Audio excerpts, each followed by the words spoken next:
Then you'll allow me to go to the next speaker, who is so passionate about food security, particularly with the urban poor. And she's doing quite a lot with these people. I've seen a lot of good work on vertical farming and what have you. Dr. Elizabeth Kimani, you know, you are passionate about all this. Kindly tell us something, the reality of food security among the urban poor and the vulnerable household. Kindly, okay. Sana. Yeah, thank you so much, Professor Uho. I'm going to make a PowerPoint presentation, but I'll try to keep it within the required time. Yeah, so I'll talk about the state of food security in the urban areas in Kenya. We all may be aware about the Sustainable Development Goals, and particularly Sustainable Development Goal number 2, which aims to end hunger. We want to see zero hunger by 2030, and that's what we should all aim at. But the reports coming up are worrying. The state of food security and nutrition in the world 2021, that is the SOFI report, indicates that the world is hungry. A third of the population is hungry, is food insecure. Close to 2/3, that is about 60% of the population of Africa is actually food insecure. And worrying is that 68% of Kenyans, the Kenyan population, is food insecure. That is the combination of moderate and severe food insecurity.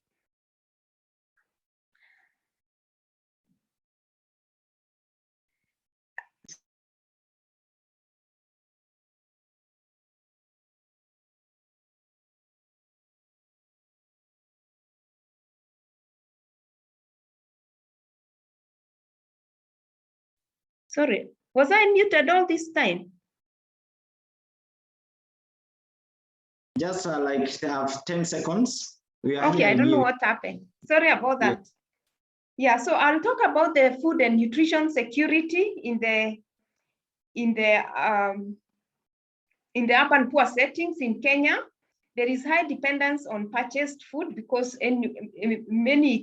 generally food is not produced in Nairobi, it's produced in rural areas and it's transported to Nairobi. So people in Nairobi or other urban areas generally depend on food from the rural areas. And this there could be a bigger problem in future because like it's projected, like for example, for a city like Nairobi in 2050, the population in Nairobi will be triple. So that creates a major concern.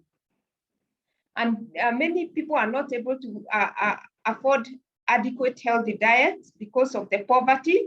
About 60% of, like for example, in Nairobi, the urban residents in Nairobi, 60% of them live in urban poor settings. Our work has been mainly in Nairobi on these issues of food security amongst the urban. So I'll focus a lot on the population in Nairobi. There is hunger and vulnerability and unhealthy diets, and this is due to the consumption of food that is produced, which may not have been produced healthily, like because of use of a lot of chemicals in our food systems. The food, like in the city, is not healthy. Unhygienic food handling. There is inequality in food distribution and a lot of malnutrition, both undernutrition and overnutrition. Some of the work we've done has indicated that 80% of households in the informal settlements in Nairobi are food insecure, and 50% of children under 5 years in the informal settlements are actually stunted. And this is worrying because on the other hand, we have from the Demographic and Health Survey 2014, that's the latest national survey, it indicated that 50% of women in Nairobi are overweight or obese. So there is that contrast of overweight and obesity. And due to this, the problem of food insecurity in urban poor settings, some people resort to some untoward coping mechanisms. like scavenging in dump sites. We have a lot of food being wasted in the city, and this food finds its way to the dump sites, and many people have to go and scavenge at the dump sites. There is also begging in the streets. This is from a photo. This picture is from a photo voiced by older women in urban poor settings in Nairobi. And this woman is saying that previously she was a street urchin and she would go and scavenge at the dump sites. But now she's old, her legs are swollen, and she's no longer able to go and scavenge. So she resorts to begging on the streets. And she gets mistreated. She lacks enough to provide for herself, and most of the time she sleeps hungry. I talked about the issue of food safety, a report that was released by KEPHIS. That is Kenya's Plant Health Inspectorate Service in Nairobi, in Kenya. It indicated that vegetables in the city are contaminated with chemicals. They have very high levels of pesticide residue, and that may be because of the way chemicals are being used. And the PS of the Ministry of Agriculture indicated how people may not be using chemicals safely, and that needs to be addressed. The issue of food safety, again, from the hygiene perspective, from pollution perspective, and adulteration. And then the COVID-19 has made the situation worse for many. Many of you may have seen news highlight about this woman who was cooking stones for her children. This may not have been in Nairobi, but it's in an urban setting elsewhere. But this story is not isolated. Many people were forced to sleep hungry and really to become vulnerable to food insecurity. And research that we have done during this COVID-19 has indicated vulnerability. The situation has worsened.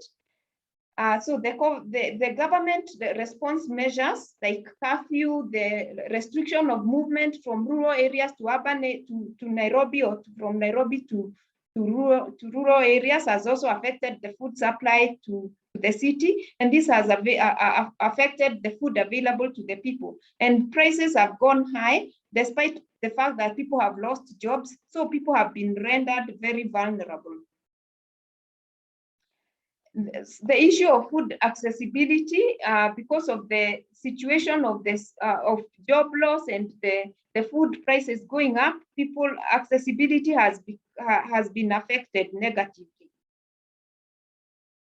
And the issue of food utilization, people consuming food that is not of good quality, because one, they don't have money to afford to be able to buy quality food, and so they are buying whatever they are able to afford. Like these women in this focus group discussion said, we have a food problem in Korogosho. If you have 20 shillings or 30 shillings, you would use it to feed your family by buying super dip, which is powdered juice, and anyona, the bread, which is made of rejected breadcrumbs, that cost 10 shillings. So they have to really buy this kind of foods to be able to feed themselves. So they are just feeding on whatever they can afford. And the second quote is from a Photo Voice group discussion, from a Photo Voice. And the group here are saying that their food security was affected because of the issue of COVID-19 restriction measures. Many businesses are not able to sell fresh foods, because many people are not able to buy food the way they were before, and so food remains at the vendor's place for many days, and so food is not fresh. The coping strategies, again, from the include skipping meals during this COVID-19, skipping meals, reducing food portions, scavenging again, like these are children scavenging, sex for food, and this was reported to be happening a lot, even for girls, for young girls. You just get money to be able to feed themselves, and people depending on food donations. But there are some positive aspects. Food sharing, people are sharing food more. Urban farming has not started, but there are people who have started doing some urban farming. There has been people doing urban farming, but this time round, they say that it has increased, given that the government also provided a lot of water in the community, so they have water to be able to do some urban farming in their environment. So one of the things that we need to do, so we need some paradigm shift for us to be able to feed the population. And we are talking about the world in 2050 being more urban, and in Kenya being more urban than rural. So we need solutions that take care of even the urban people.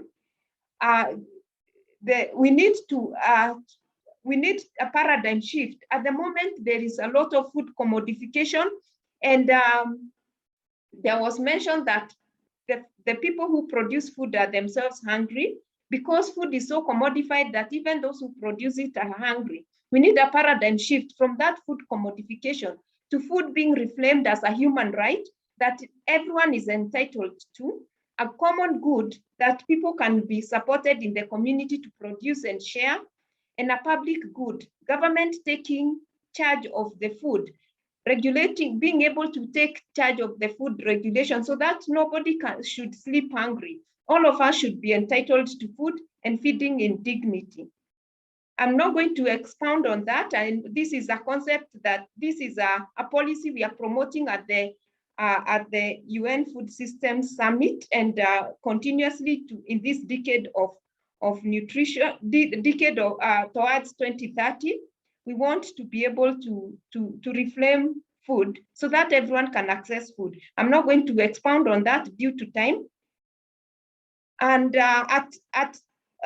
Professor Onyango said that we need to do things at personal level.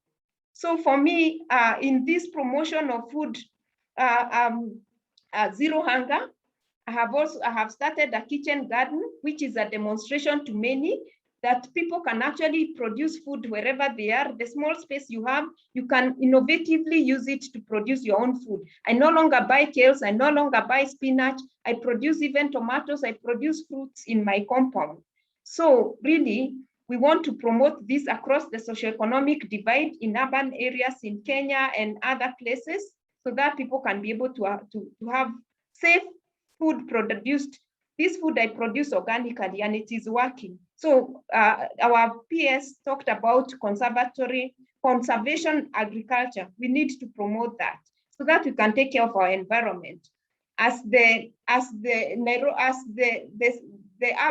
Kenya becomes more urban, we really need to continue protecting our environment so that we are not just concreted everywhere. There is no vegetation. We also need to introduce farming in urban areas.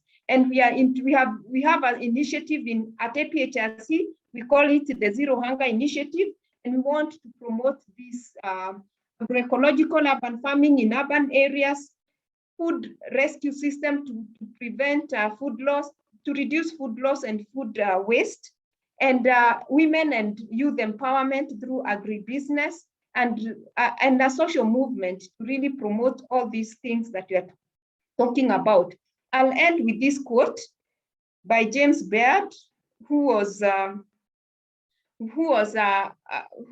cook, but was also a writer. Food is our common ground, a universal experience. Thank you.